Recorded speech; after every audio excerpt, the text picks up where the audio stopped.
Hey, salut! Est-ce que tu veux apprendre à poser une division? Je t'ai regroupé ici ces 4 vidéos pour que la division posée n'ait plus de secret pour toi. C'est parti!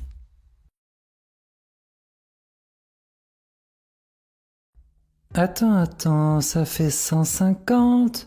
Non, 200. Oh non, c'est pas ça. Qu'essayes-tu de faire? J'aimerais une console de jeu qui coûte 632 euros, mais maman a dit que c'est trop cher pour elle, alors il faut partager entre elle, papa, papy et mamie. Mais je ne sais pas combien d'argent il faut que je demande à chacun. Eh bien, il faut partager les sous entre 4 parts équitables. Mais oui, mais 632 divisé par 4, c'est trop grand, j'ai jamais appris à faire ça. On pourrait le faire de tête, mais on va en profiter pour apprendre une technique pour faire des divisions posées. C'est parti!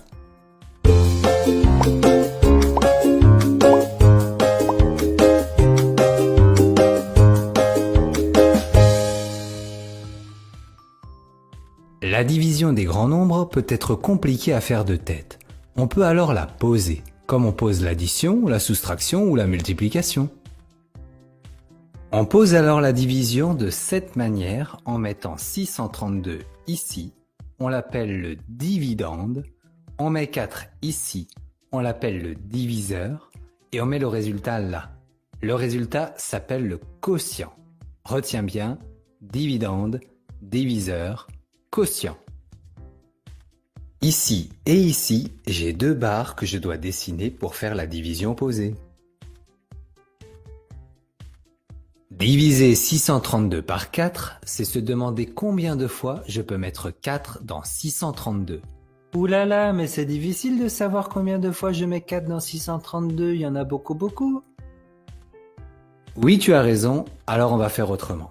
On va prendre chaque chiffre de 632 en commençant toujours de gauche vers la droite. Et le premier c'est 6.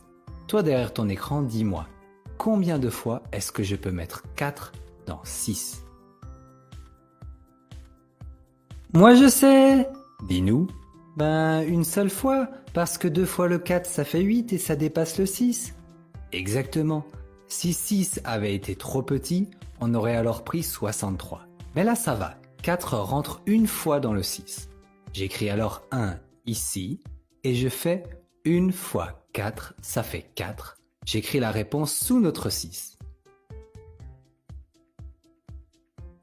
Si ça peut t'aider, tu peux écrire toute la table de multiplication de 4 à côté pour aller plus vite dans tes calculs.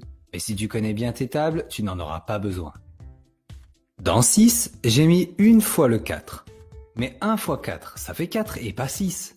Alors il reste quelque chose pour arriver à 6. Pour trouver ce qu'il reste, je fais 6 moins 4 et ça fait 2. Maintenant que je me suis occupé du 6, je vais m'occuper du 3. Pour cela, je dois l'abaisser, le descendre à côté du 2 qu'on avait avant. On a donc 23, et je me demande de nouveau combien de fois on peut mettre 4 dans 23. Est-ce que tu sais toi derrière ton écran? Moi je dirais 6. 6 fois 4, ça fait 24. Je dépasse 23. À 5 alors? Exactement. 5 fois 4, ça fait 20. J'écris mon 20 ici. Comme avant, ça ne fait pas exactement 23. Alors je cherche ce qu'il me reste en faisant 23 moins 20 et ça fait 3. On a bientôt terminé. Il ne nous reste plus que le 2 à descendre comme avant. Ici j'ai donc 32. Comme avant, combien de fois est-ce que l'on peut mettre 4 dans 32? Tu sais toi derrière ton